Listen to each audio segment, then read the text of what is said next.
But the most important thing is our budget 2013-2014, and we've just finished a council meeting where we brought out our budget. So what you see for the 10th year in a row, you see a budget that promised to keep our costs down, and we've done that again at 3.63%. That's 90 cents a week.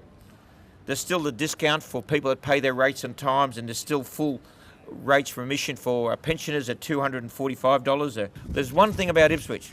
We all share one common vision, and that is a responsibility to make Ipswich a better place. And what this budget is about, and what budget should be about, is to make sure that we focus on what's necessary for the growth of our city. And to myself, it's just great to have the political arm of council and the staff operational arm of council heading in the same direction.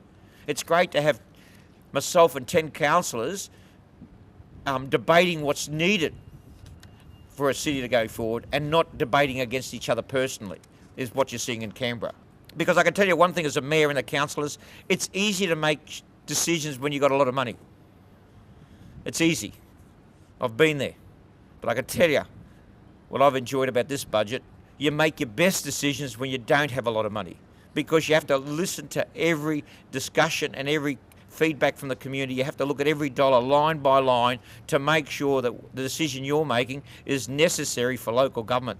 You have to analyse it. Are you in areas that you should be?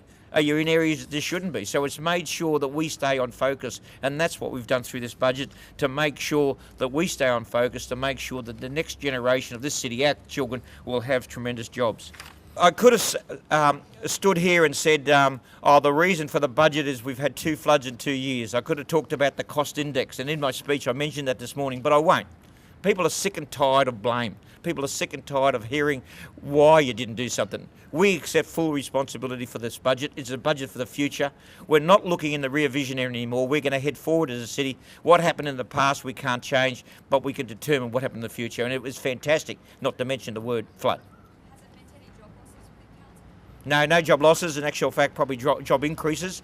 I think it's important to understand where you're heading, and when you start creating that fear factor that people are going to lose their job, it's not good for a city. It's not good for any industry that you work in. I can assure you one thing, that the people that work for the Ipswich City Council are working for a very innovative council, a very innovative city, and we need their expertise.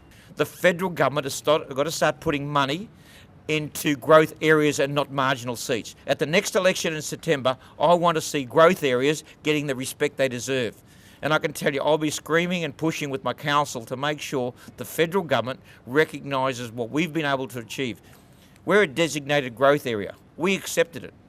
All we need is the support from the federal government to make sure they live up to their bargain and make sure they support our community. Well, folks, I can tell you that one thing about Ipswich in the last 20 years, we really have led the way in regards to technology. And when you bring down a budget, I hate talking about dollars, because it's not about dollars. It's about vision, and it's about taking your community with you. And one thing we've got some fantastic organisations and people that all of us see Australia home. And what this budget represents is not only my budget or the councillors, but the budget for the city of Ipswich, where we believe we're heading strongly. And I'm happy to invest my 90 cents a week.